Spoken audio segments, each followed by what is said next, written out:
The fourth time she came through that door, I already knew. I knew, and I smiled like I didn't. Wrapped her sunflowers in craft paper like it was just another Tuesday. Handed her the change with steady hands, and watched her wheel herself back out onto the sidewalk without letting my face do anything stupid. I was very proud of myself, for about 11 seconds. Then June knocked on the glass from outside, pointed at Morgan, pointed at me, and gave me the most theatrical thumbs up in the history of human communication. I mouthed, "Stop it," through the window.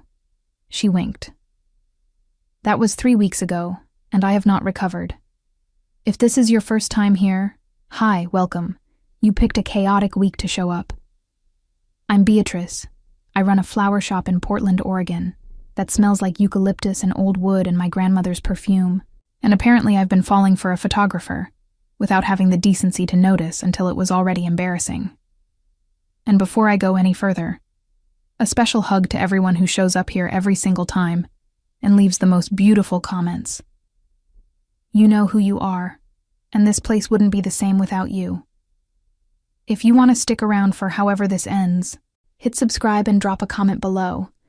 Tell me if you've ever pretended not to notice someone noticing you, because I need to know I'm not the only one who does this. Now, let me back up, because the story doesn't start with Morgan. It starts with my grandmother, Grandma Helen, who built this shop from nothing in 1987 and ran it for 30 years with the kind of quiet stubbornness that I used to think was just her personality, and now I understand was survival. She left it to me 2 years ago when she died, and I said yes before I'd finished crying, which tells you everything about my decision-making process under emotional duress. The shop is small. 1 front room, 1 back room, 1 bathroom whose pipes have very strong opinions about cold mornings. The walls are painted that specific shade of green that only looks right next to flowers, and the counter is an old wooden thing that I've refinished twice, and will probably refinish again because sanding wood is what I do when I can't sleep. We're on a corner on Alberta Street, which in Portland means you have good foot traffic, strong coffee within walking distance, and at least 3 musicians living within half a block. There are always sunflowers in the window. Grandma Helen's rule. I've kept every single one of her rules, which is either devotion or avoidance, and I'm not ready to figure out which. Morgan first came in on a Wednesday, which I only remember, because Wednesdays are when I do the weekly inventory, and I had a clipboard in my hand and reading glasses on my face. The ones I only wear alone because they make me look like a confused librarian. She came through the door, and the little bell rang, and I looked up and immediately regretted the glasses. She was in her wheelchair, camera bag across her lap, and she looked around the shop the way people look at places they immediately want to photograph. Not like a tourist, like someone who sees architecture in ordinary things. She bought sunflowers, a small bunch, nothing extravagant. Said they were for her apartment. Paid in cash, said thank you, left. The whole thing took 4 minutes. I put the reading glasses away and went back to the inventory and told myself absolutely nothing had happened, which was true, and also felt like a lie. She came back the following Wednesday. Different reason this time. She said she was buying flowers for a friend's birthday. I wrapped them. She paid. We talked for maybe 7 minutes about whether peonies or ranunculus were more reliably cheerful, which is a deeply specific conversation to have with a stranger, and I liked it more than I should have. She left. I finished the inventory. I did not think about her for the rest of the day. I thought about her for the rest of the day. 3rd Wednesday. Flowers for her mother. 4th Wednesday. That one. She came in and said, "And I want you to understand." She said this completely calmly, like it was a normal sentence. "I think sunflowers are the only flowers that look happy to see you." And then she looked at me when she said it. Not at the sunflowers. At me. That was when I knew. Not the kind of knowing you can argue yourself out of. The other kind. The kind that sits down in your chest and makes itself comfortable and doesn't ask permission. I had been telling myself for 3 Wednesdays that I was just being attentive to a regular customer. Good customer service. Professional. That was over now. I charged her for the sunflowers. I did not say anything else. I handed her the change and kept my face very, very still. She smiled like she knew anyway. And I stood there behind that old wooden counter that smells like Grandma Helen's perfume, holding absolutely nothing together on the inside, thinking, this is going to be a problem. Here's something nobody tells you about falling for someone slowly. It's sneaky. It doesn't announce itself. It doesn't show up at your door with a sign. It just quietly rearranges your furniture while you're not looking. And one day you reach for something that used to be in one place, and it's somewhere completely different. And you stand there in the middle of your own life going, when did this happen? That's what the next 2 weeks with Morgan felt like. A slow, silent rearrangement of everything I thought I knew about my own Tuesday mornings. Except it was Wednesdays. It was always Wednesdays. The first thing I noticed, really noticed, beyond the sunflowers and the pretexts and the way she looked at me on that 4th visit, was the camera. Not the big one she carried in the bag across her lap. The smaller one, the film camera, that she sometimes held loosely in one hand like it was just part of her body. I noticed it because one morning, about 10 minutes after she'd left the shop, I walked to the window to rearrange the display and saw her still outside, half a block down, photographing the shadow that the shop's awning cast on the sidewalk. Just the shadow. Not the shop, not the street, not the people walking by. The shadow. I stood there longer than I should have. She didn't know I was watching. She moved the camera 2 inches to the left, waited, took the shot. Then she put the camera down and kept going down the street like nothing had happened. And I went back to the counter and spent the next 20 minutes pretending to organize receipts while actually doing nothing at all. I want to be clear that I am a functional adult with a business to run. I want that on the record. She started staying longer on her Wednesday visits. Not dramatically longer. Nobody was lingering for hours. But what had been 4 minutes became 15. And what had been 15 became close to half an hour. And neither of us acknowledged that the conversations had expanded to fill whatever time was available, like they'd been waiting for permission. We talked about her project. She told me it was called What People Don't See, a documentary series photographing the details of Portland that nobody stops to look at. Drain covers, door hinges, the specific way light hits a wet street at 7 a.m., the shadows of things that aren't there anymore. I told her that sounded lonely. She said it was the opposite. That paying attention to small things made her feel like the city was talking to her constantly, and most people just had the volume turned down. I didn't have a response to that. I just stood there behind the counter holding a bunch of dahlias I'd forgotten I was holding and thought about all the things I walked past every day without seeing. And then, embarrassingly, I thought about whether I was one of the things she was paying attention to. June walked in on a Thursday, the day after one of those long Wednesday visits, and I made the tactical error of being visibly in a good mood. June has known me for 6 years. She has the instincts of a woman who has watched too many romantic comedies and has fully committed to being the best friend character in real life. She took one look at my face, set her grocery bag down on the counter and said, "It's the photographer, isn't it?" Not a question. A verdict. I told her I didn't know what she was talking about.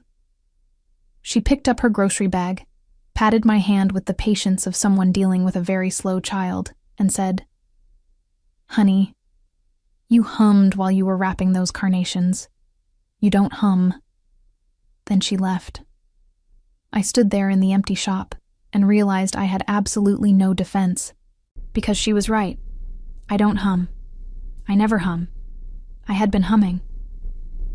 The following Wednesday, Morgan came in and didn't buy flowers at all. She said she just wanted to ask me something for a project reference. What was the name of the climbing rose variety in the left corner of the window display? I told her. She wrote it down in a small notebook she pulled from her jacket pocket. Then she didn't leave. She looked at the shop for a moment, then looked at me and asked, "Do you ever get tired of being surrounded by things that are beautiful?" I said no. She nodded, like that was the right answer. Then she asked if I minded if she photographed the window display from outside sometime, and I said of course not, and she thanked me and left. And I stood there realizing that at no point in that entire visit had she bought anything, and I had not once thought to mind. That night she texted me. She had my number from the shop's business card, which I was now extremely glad I'd given her weeks ago, asking whether ranunculus or garden roses held up better in dry indoor air. It was a completely reasonable question. It took me 38 minutes to respond. I timed it because I was trying to not respond immediately, and I needed to know when a reasonable amount of time had passed. For the record, 38 minutes is not a reasonable amount of time. That is the amount of time it takes to overthink a sentence about flowers into paralysis. I am aware of this. The notice went up on a Monday. I know it was a Monday because I'd just finished the weekend deep clean. The one where I scrub the back room floor and reorganize the cold storage and pretend I'm the kind of person who has her life completely together.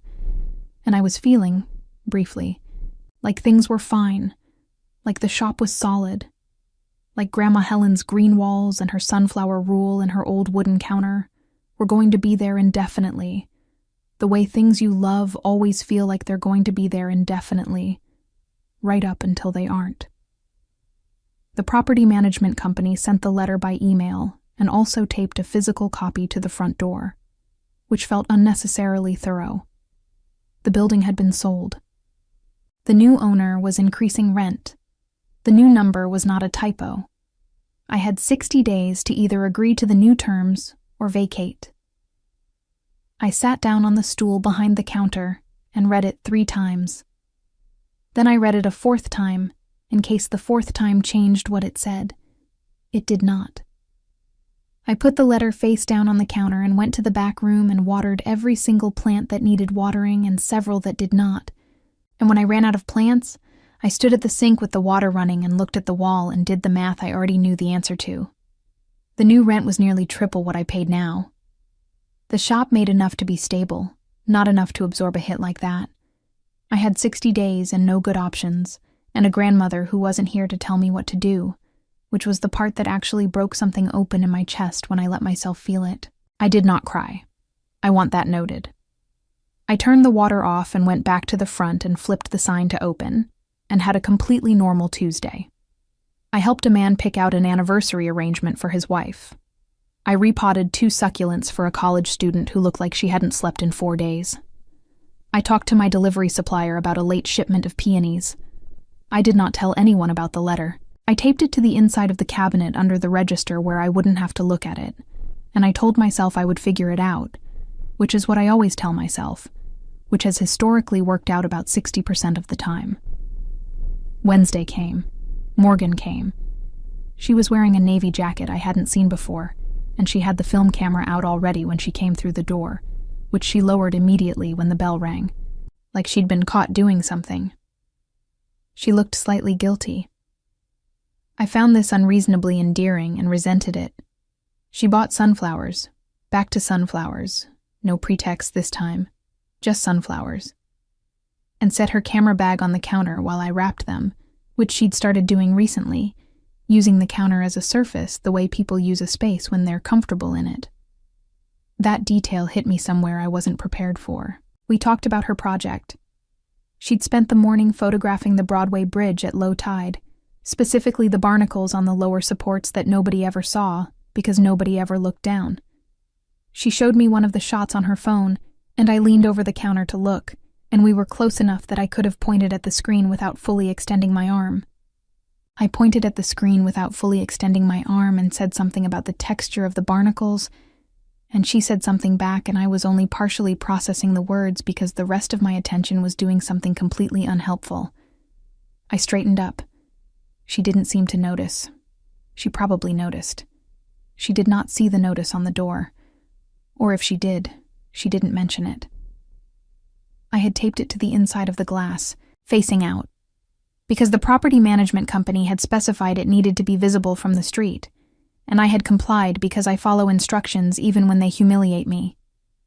Morgan had come through the door and the notice was right there, and she either hadn't looked at it or had chosen not to bring it up, and either way I was grateful, because I wasn't ready to talk about it. I wasn't ready to make it real by saying it out loud to someone I actually cared about. That thought stopped me cold in the middle of wrapping her sunflowers. Someone I actually cared about. I had let that one through without catching it first. I finished the wrap, tied the twine, handed it over. She took it, and her fingers brushed mine for a half second, the way they sometimes did during the handoff, and I kept my face very still, and she said thank you, and I said of course, and that was that. After she left, I went to the cabinet under the register and took the letter out and looked at it again. 60 days. The number sat there on the page looking very certain of itself. I thought about Grandma Helen, who had kept this shop through a recession and a flood scare, and a year when the whole street was under construction and nobody could park within 2 blocks. I thought about her rule about the sunflowers in the window. I thought about Morgan photographing the shadow of the awning on the sidewalk, paying attention to something small that nobody else had bothered to see. I put the letter back in the cabinet. I picked up my phone. I had a message from Morgan, sent 20 minutes ago while she'd probably still been on her way home, that said, "The sunflowers you wrap always last longer than ones from anywhere else. What's your secret?" I stared at that message for a long time. Then I wrote back, "I talked to them." She sent back a single emoji, a sunflower. I set the phone down and looked at the green walls and the old counter and the cold storage full of peonies, and I thought, I am not ready to lose this place. And I was not entirely sure I was only thinking about the shop. I have a theory about people like June. I think they come into your life specifically calibrated to see the thing you are most aggressively refusing to see about yourself, and they wait, with the patience of someone who has all the time in the world, until the exact moment when saying it out loud will cause maximum impact. June had been waiting for approximately 3 weeks. Her moment arrived on a Friday afternoon when the shop was quiet, and I was doing something completely innocent, which was rearranging the same bucket of tulips for the 4th time in 20 minutes. She came in without buying anything, sat down on the small bench I keep near the door for customers who need to rest, folded her hands in her lap, and looked at me with the expression of a woman who has made a decision. She said, "You rearranged those tulips 3 times while I've been sitting here." I said I was optimizing the display. She said, "Beatrice, honey, the tulips are fine." There was a pause. Then she said, "She likes you." Just like that. Present tense, no preamble, no softening. She likes you. I put the tulips down. I picked them up again. I said I didn't know what she was talking about, which at this point was a response so automatic it had lost all meaning. Like a word you've said so many times it stopped sounding like a word. June looked at me with infinite patience and said, "The photographer, Morgan. She came in on Wednesday and spent 25 minutes in a flower shop and left with $12 worth of sunflowers and a reason to text you that night. That is not a woman who came for flowers." I opened my mouth. I closed it. June nodded like my silence was confirmation, which it was, and stood up and picked up her bag and said, "I'm not telling you what to do. I'm telling you what I see. There's a difference." Then she patted the tulip bucket once, like she was consoling it on my behalf, and walked out. I stood in the empty shop, and the tulips stood in their bucket, and we both just existed there for a minute, equally unoptimized. June has a gift. I don't always appreciate it in the moment. I always appreciate it eventually. The thing is, and I said this to no one, only to myself, in the back room that night while I was closing up. The thing is, I knew June was right. I had known for a while. The problem was not the knowing. The problem was the architecture of what knowing meant. Morgan came in every Wednesday. Morgan texted occasionally with flower questions that were probably not entirely about flowers. Morgan looked at me sometimes in a way that made the shop feel smaller and warmer and more present than it usually did. All of that was real. But I also had 60 days to figure out if I was losing Grandma Helen's shop, and my emotional bandwidth was not a renewable resource. And starting something, or admitting something, in the middle of that felt like very poor planning. This is what I told myself. I was very convincing. Friday became Saturday. Saturday, I got a text from Morgan at 9 a.m. that said, completely unrelated to flowers. Do you know if the Alberta Street Market runs through October? I did know. I told her yes, through the last Saturday of October, sometimes into November if the weather held. She said thanks. Then, 4 minutes later, do you ever go? I looked at that message for a long time. It was such a small question. It was doing a lot of work for a small question. I wrote back, sometimes. You? She said, I've been meaning to. Good light on Saturday mornings. I said, it is. She said, maybe I'll see you there sometime. I put the phone down and picked it up and put it down again. Maybe I'll see you there sometime. That sentence had the structural innocence of a casual comment, and the emotional weight of something considerably larger, and I was a 38-minute response time kind of woman dealing with a maybe I'll see you there sometime, which meant I was completely outmatched and I knew it. I did not go to the market that Saturday. I told myself it was because I had inventory to do. The inventory took 40 minutes.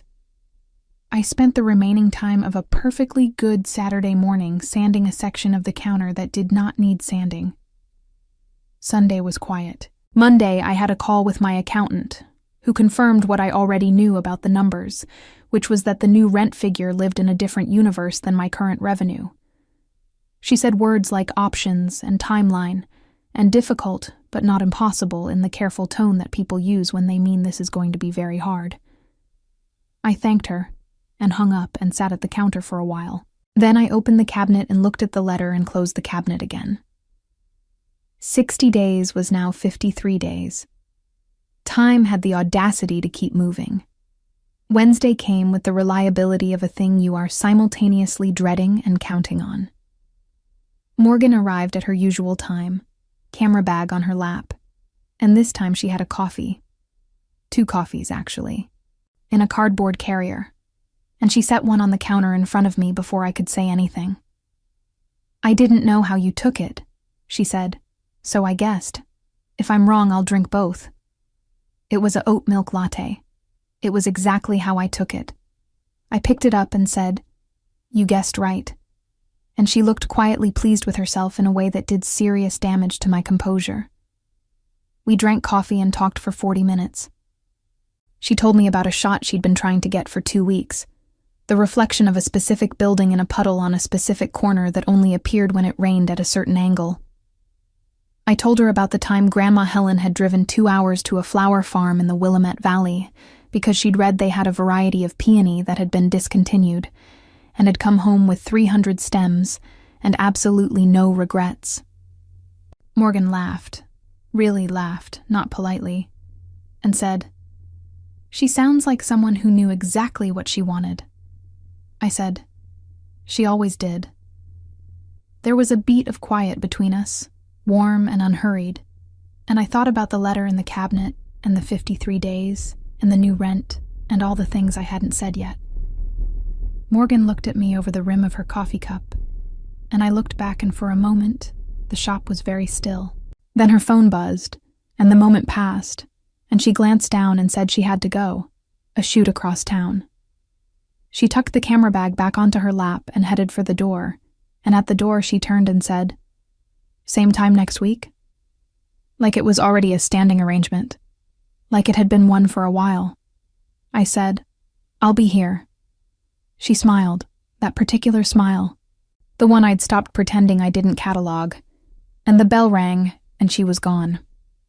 I stood there holding a coffee cup that was still warm, and thought about a woman who drove 3 hours for discontinued peonies and always knew exactly what she wanted. I thought about how I was not, historically, that kind of woman. and I thought about how maybe it was time I tried. I found out about the exhibition from a customer. That's the part I keep coming back to. Not from Morgan, not from a text, not from any kind of conversation that would have given me even 30 seconds to prepare my face before my face had to react to something. From a customer, a regular named Patricia who came in every other week for white ranunculus and had the very specific habit of knowing everything that was happening on Alberta Street before anyone else did. She came in on a Thursday, 2 days before the opening, set her bag on the counter, and said, "Did you know there's a photography show going up at the Wayward Gallery about this block? I saw them hanging prints this morning. Your shop is in half of them." She said it the way you'd mention the weather, conversationally, like it was information I already had. I did not already have it.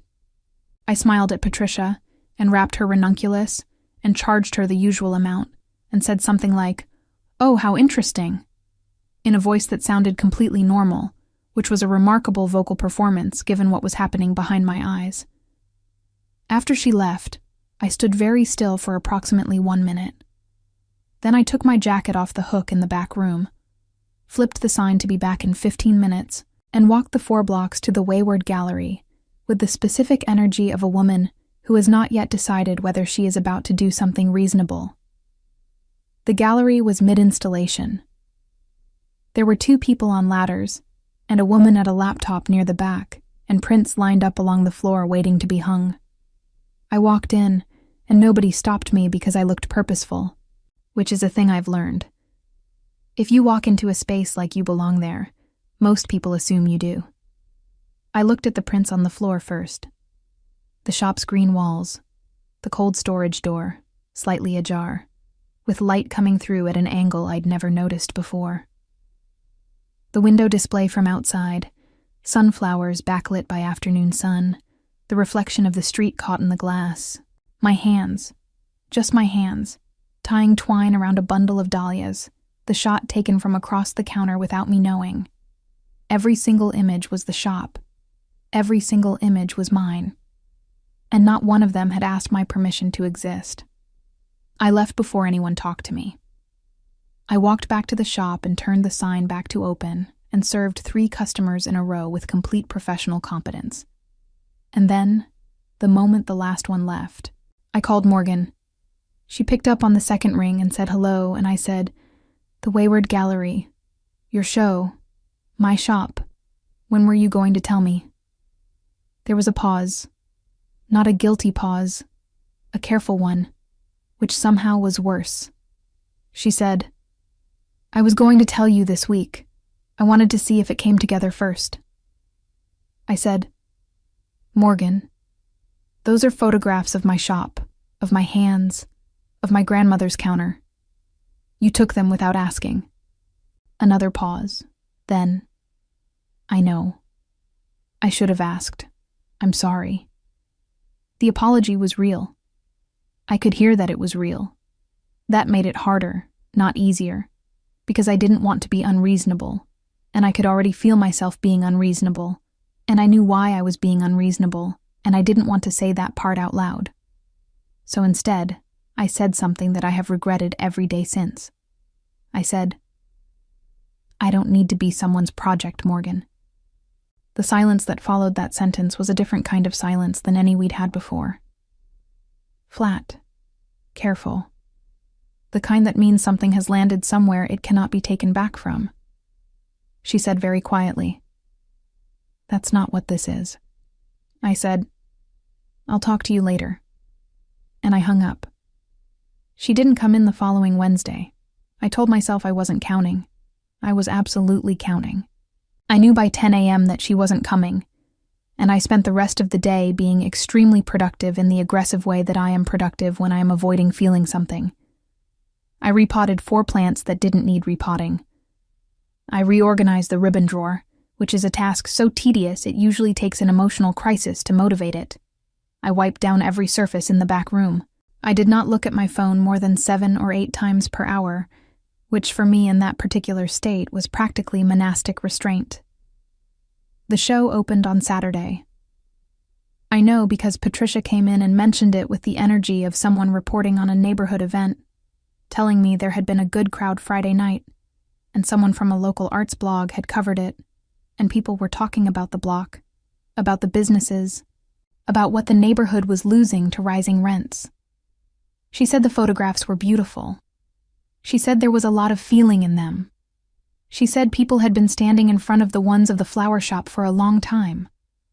I said, "That's great, Patricia," and smiled and meant approximately 40% of it.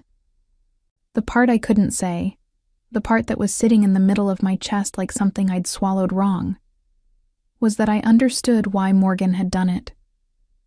Not in the way that made it okay that she hadn't asked, but in the way that meant her instinct had been generous, not intrusive. She had seen the notice on the door. She must have seen it. It had been right there every Wednesday for 3 weeks. She had seen it, and said nothing, and quietly done something instead, which was so completely her that it almost made me laugh, and almost made me cry, and mostly just made me miss her in a way I hadn't given myself permission to call missing until right now. I closed the shop at 6 and stood outside for a moment in the October air and looked at the notice still taped to the door. 41 days now. The sunflowers in the window were fresh. I'd put new ones in that morning out of habit, out of loyalty to a rule made by a woman who always knew what she wanted.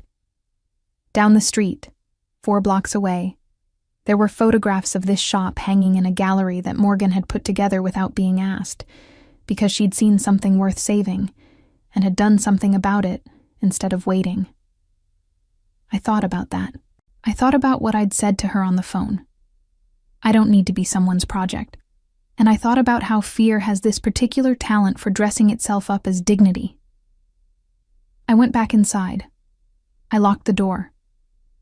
I looked at my phone, and there were no messages from Morgan, and I had not sent any either, and the silence between us had been 6 days long and was starting to have a weight to it.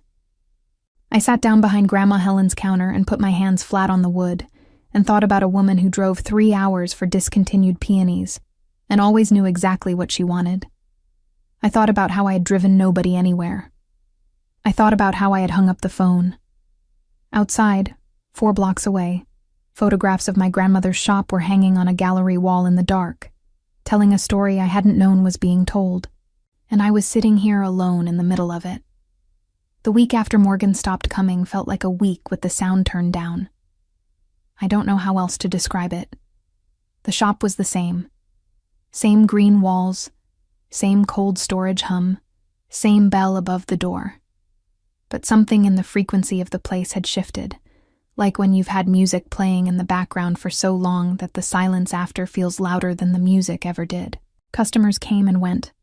I wrapped flowers and made change, and answered questions about care instructions and seasonal availability, and I did all of it correctly and professionally, and with absolutely nothing left over at the end of the day. I went home, I came back. I did it again. This is called functioning. I was very good at it. Monday, I watered the orchids. All 7 of them. I want to be precise about this because it matters. 3 of them genuinely needed water, 2 of them were borderline, and 2 of them were completely fine and did not need anything from me at all. I watered all 7. I did it methodically, starting from the left, moving right, giving each one exactly the right amount. And when I finished, I stood back and looked at them and thought, this is what I do. I take care of things. I keep things alive. I follow the rules of the person who taught me, even when she isn't here to see it, and I do not let things die on my watch. Then I thought about Morgan and the 6 days of silence, and went to the back room to reorganize the supply shelf, which I had already reorganized on Saturday. Tuesday, June came in, and did not say a word about Morgan. This was so unusual that it was almost more unnerving than if she had. She came in, bought a small bunch of alstroemeria, asked me how the peony shipment had gone, listened to my answer, patted the counter twice, and left. No commentary, no pointed looks, no theatrical thumbs up through the window. Just June, buying flowers like a normal person, which she had never once done in 6 years. I watched her go and felt a complicated gratitude that I didn't know how to hold. She came back 20 minutes later, ostensibly because she'd forgotten to ask about the hours over the upcoming holiday weekend. But she didn't actually ask about the hours. She just came in and sat on the bench near the door and stayed for a while. She brought a book, but didn't open it. She was just there, present, taking up space in the way that people who love you sometimes do, when they know that what you need is not advice but company. I didn't say anything. She didn't say anything. I arranged a funeral order, white lilies, white roses, greenery, and she sat on the bench and the shop was quiet between us in the good way, the way that means you don't have to perform okayness for someone, because they already know exactly how okay you are. After about 40 minutes, she stood up, tucked the unread book under her arm, and said, "The show's up until Sunday." That was all. She didn't say go. She didn't say you should. She just put the information in the room and left it there and walked out. And the bell rang above the door, and I stood there with a lily stem in each hand thinking about Sunday. Wednesday came and Morgan didn't. I had known she wouldn't. I hadn't reached out. She hadn't reached out. The silence was bilateral, and I was at least partly responsible for it. But knowing didn't make the 10 a.m. mark feel any less like something. I looked at the door at 10 a.m. I looked at it at 10:15. By 10:30, I had accepted the situation with complete maturity and gone to sand a portion of the counter that I had already sanded twice in the past 2 weeks. The counter was developing an extremely smooth patch near the register. At some point, it was going to be a problem. Currently, it was a coping mechanism, and I was allowing it. The exhibition was working. This was the part that was difficult to sit with. That Morgan's plan, the one she'd made without asking me, the one I'd been furious about, was actually working. The arts blog post had been picked up by a local news site. Someone had shared it with a neighborhood preservation group. There was a small piece in the Portland Mercury about Alberta street businesses facing rent increases, and the flower shop was mentioned by name, and by Thursday I had 17 new Instagram followers and 4 messages from strangers saying they hoped the shop stayed open. One of them said, "The photographs made me feel like I'd been there 100 times. I've never actually been. I'm coming this weekend." They came. They bought flowers. They stood at the counter and looked around like they recognized the place, which they did, because Morgan had made it recognizable. I thought about calling her. Several times.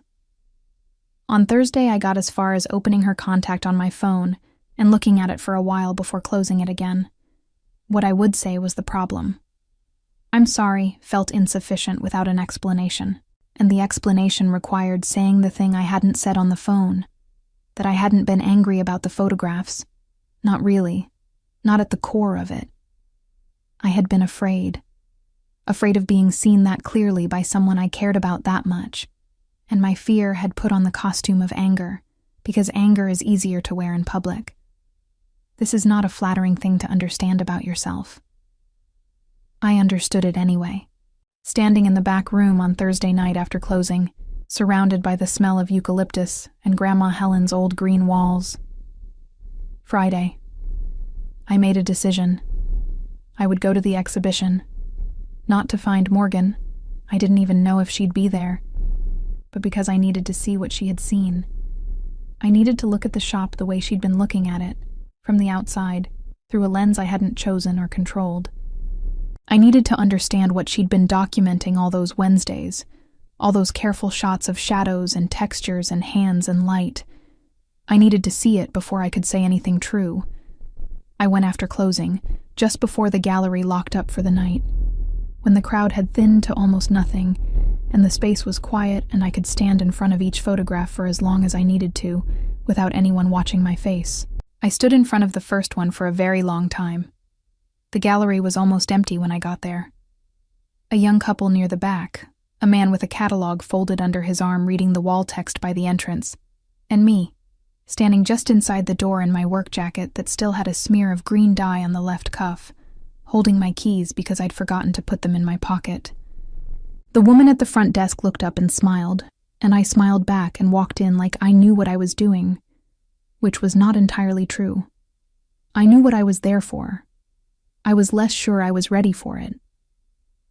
These are different things, and I have a habit of confusing them. The first photograph stopped me completely.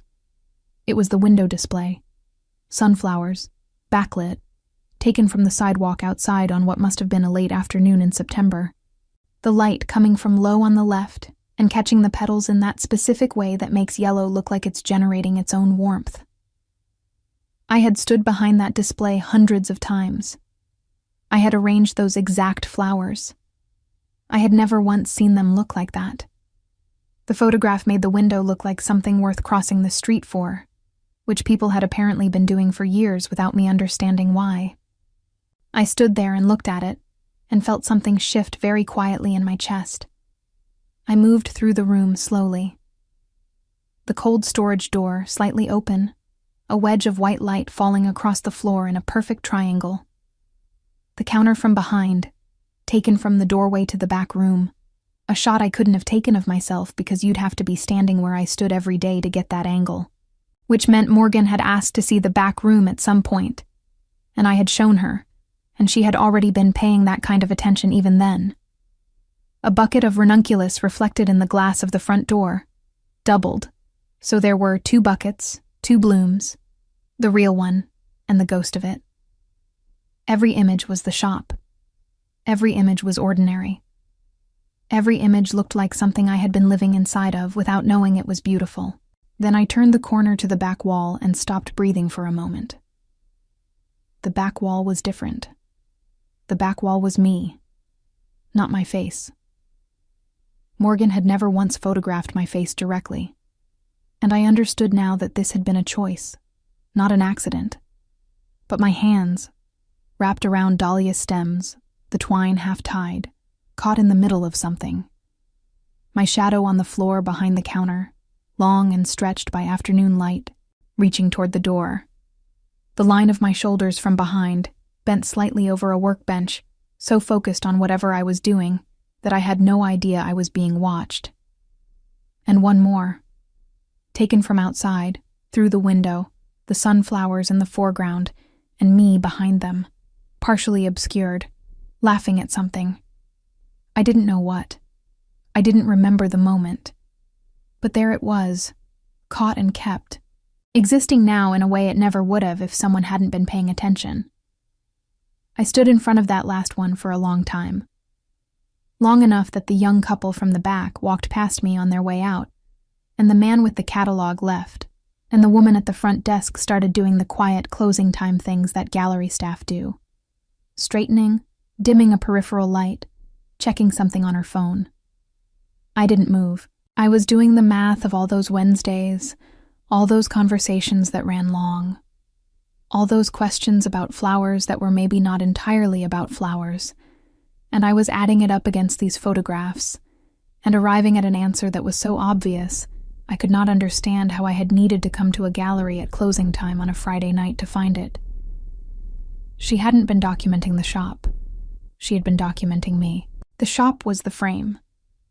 I was what she was looking at. I heard the door behind me and assumed it was the desk woman telling me they were closing. I turned around. It was June. Of course it was June. She was in her coat, a canvas tote bag on one arm, looking at me with an expression I hadn't seen on her before. Not the comic exasperation, not the theatrical matchmaking energy, just something quiet and direct and fond. She walked over and stood next to me and looked at the photograph I'd been standing in front of.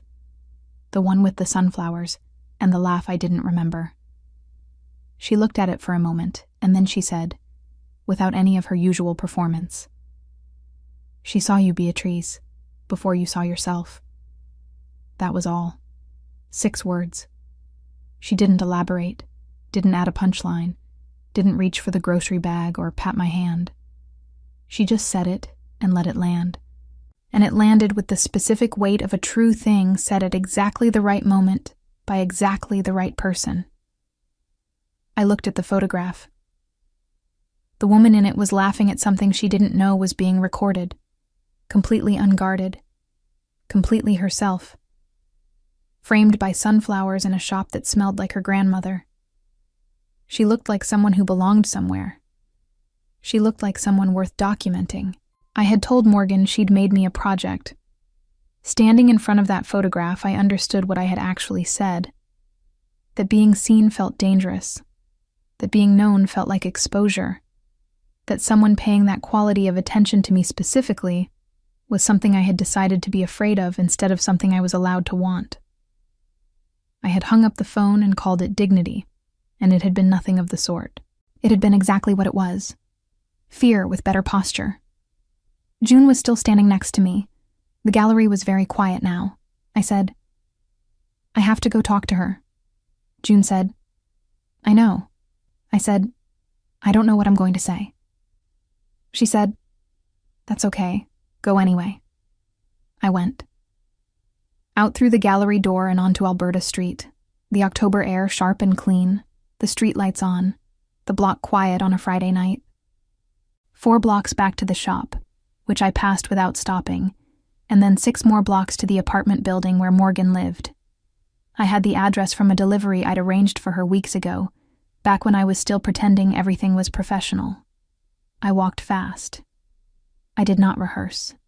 Every time I started to construct a sentence in my head, I let it go, because I already knew that anything I planned would sound like a speech, and this was not a situation for speeches. This was a situation for the truth, which is messier than a speech and harder to take back, and the only thing that was actually worth saying. I stopped at the flower shop on the way. My own shop, my key, the lights off inside.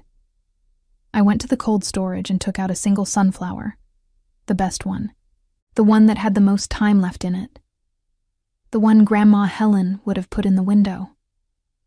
I locked up and kept walking. The sunflower was an absurd thing to carry. I carried it anyway. By the time I reached Morgan's building, my heart was doing something completely unprofessional, and I stood outside for approximately 30 seconds before I decided that 30 seconds was already too long and pressed the buzzer. She took a moment to answer the buzzer. Long enough that I had time to look down at the sunflower in my hand and have a very brief internal conversation about whether showing up at someone's apartment at 9 p.m. on a Friday carrying a single flower from my own shop was a romantic gesture or a cry for help. The intercom crackled, and she said, "Hello?" And I said, "It's Beatrice." And there was a pause. Not long. Maybe 3 seconds. But the kind of 3 seconds that contain a full decision. And then the door buzzed open. I went in. 3rd floor, apartment 307, which I knew from the delivery paperwork, and was now using in a context that the delivery paperwork had not anticipated. I took the stairs because the elevator looked slow, and I was trying not to give myself time to think. This was a sound strategy. Thinking had not been serving me well lately. I had been thinking for 6 days, and all it had produced was 7 overwatered orchids and a very smooth patch on my counter. The stairs were better. The stairs were just 1 foot and then the other, which was the level of cognitive demand I could handle right now. 3rd floor. The hallway smelled like someone was cooking something with garlic. Apartment 307 was the 2nd door on the left. I stood in front of it and knocked before I could revise the decision. Morgan opened the door. She was in a gray sweater and socks, her hair loose in a way I hadn't seen before, and she had clearly been in the middle of editing. I could see the laptop open on the coffee table behind her, photographs on the screen, the room lit by the warm, low light of someone spending a Friday night in. She looked at me. She looked at the sunflower.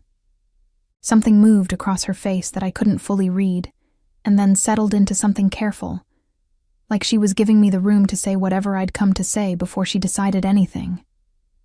She was good at that. She had always been good at that. I had not appreciated it enough until right now. I said, "I went to the gallery." She nodded once, slowly. I said, "I stood in front of the photographs for a long time." She said, "Okay," I said. The one of me laughing. By the window. I don't know when you took it. She was quiet for a moment. Then she said, October 4th. You were on the phone with your supplier about the peony shipment. You laughed at something he said. I was outside. October 4th. 5 weeks ago. 5 weeks ago, she had been standing on the sidewalk outside my shop, and I had been laughing on the phone, not knowing anyone was watching. And she had taken a photograph of that specific moment and printed it and hung it on a gallery wall and called it worth seeing. I looked at her. She looked back. The hallway was very quiet. I said, I'm sorry for what I said on the phone, the project thing. She said, you were scared. Not a question. I said, yes. She said, I know. I should have asked before I did any of it. That part was mine. There it was. The thing about Morgan that I had been cataloging without meaning to. The thing that made her dangerous in the best possible way. She didn't perform accountability. She just had it, clean and direct, without making you feel guilty for needing it. I stood in the hallway of her apartment building holding a sunflower, like a person who had finally run out of ways to protect themselves from something good. She had said she should have asked. She was right. I had said she'd made me a project. I had been wrong. And somewhere in the space between those two true things was the actual story. Two people who had been paying attention to each other across a wooden counter for 2 months and had both, in their own way, been afraid to say so. I looked at the sunflower in my hand. I looked at Morgan. I said, I didn't come just for the sunflower. It landed the way I needed it to. Her expression shifted, not dramatically, not a movie moment, just a quiet opening, like a window letting in air. She said very softly, I know. Then she said, do you want to come in? I said yes. She moved back from the door, and I came in, and the apartment was warm and smelled like coffee, and the laptop on the coffee table was open to a folder of photographs I recognized. The shop, the window, the counter. And there were prints stacked on the side table that hadn't made it into the show. Images she'd taken and kept without displaying, kept just for herself. I stood in the middle of her living room and looked at them, and felt something I hadn't felt in a long time, maybe since before Grandma Helen died, maybe since before I understood that keeping something beautiful alive required constant, exhausting vigilance. I felt like I could put something down, like I had been carrying something at a careful distance from my chest for a very long time, and there was, finally, a surface I was allowed to set it on. She put the sunflower in a glass of water on the kitchen counter. She did it the right way. Trimmed the stem at an angle with scissors from the drawer, added a pinch of sugar to the water, set it near the window where it would get morning light. She'd been paying attention. Of course she had. That was the whole point of her. She paid attention to things other people walked past. She found the frame. She kept still long enough to see what was actually there. She turned from the window and I was closer than I'd meant to be, or maybe exactly as close as I'd meant to be, and she looked up at me, and the apartment was very quiet and warm, and the laptop screen behind her lit the room in a low, familiar glow. The kiss was nothing like what I'd spent 2 months imagining, which is to say it was better. Quieter, more certain, with the particular weight of something that has been a long time coming and knows it. No urgency, no performance. Just 2 people in a warm apartment on a Friday night in October, arriving at a thing that had been true for a while, finally giving it somewhere to exist. Her hand came up and rested against my jaw, light and certain, and I thought about October 4th and the peony phone call and the laugh she'd kept, and I thought about Grandma Helen, who always knew what she wanted, and I thought that maybe I had always known, too. I had just needed someone patient enough to wait. We stayed up late. We talked. We drank tea she made in mismatched mugs, and she showed me the photographs that hadn't made it into the show, and told me why she'd taken each one. And I told her about Grandma Helen. Really told her. Not the edited version I gave customers, but the full one. The grief and the guilt and the love that didn't have anywhere to go when she died, except into keeping the rules about sunflowers in the window. Morgan listened the way she photographed, completely, without interruption, catching things I didn't know I was showing. At some point, I leaned my head against her shoulder, and she didn't make a thing of it, just shifted slightly to make the angle better. And we sat like that for a while in the quiet of her apartment, while October moved around outside. The shop survived. That's the end of the practical story. The neighborhood mobilization worked. There was enough pressure and enough press that the new owner agreed to a modified rent increase, still significant but survivable. And I spent January doing the math and restructuring costs and calling in every favor I had with suppliers, and it was fine. It is fine. The sunflowers are still in the window. Every single one of Grandma Helen's rules is still in place, which is devotion, I've decided. Not avoidance. Devotion. Morgan has a new favorite photograph. It's the only one in her collection where I'm looking directly at the camera. Standing behind the counter, one hand on the wood. Not quite smiling, but close.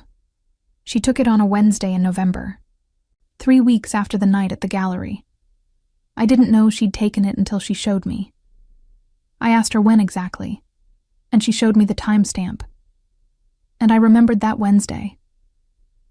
I remembered what I had been thinking about at that precise moment, standing behind my grandmother's counter in the shop that almost wasn't mine anymore. I had been thinking about her. I didn't tell her that.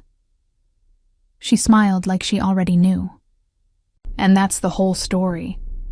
From the first Wednesday to the gallery to the sunflower, I carried 6 blocks on a Friday night like a complete disaster of a person. Worth it. Entirely worth it. If you made it all the way here, thank you. Genuinely. It means everything that you stayed. If this story made you feel something, hit subscribe, because there are more of these coming, and you do not want to miss what's next. Drop a comment too. Tell me. Would you have gone to that gallery? Would you have knocked on that door? I need to know what kind of people are watching this. I'll see you in the next one.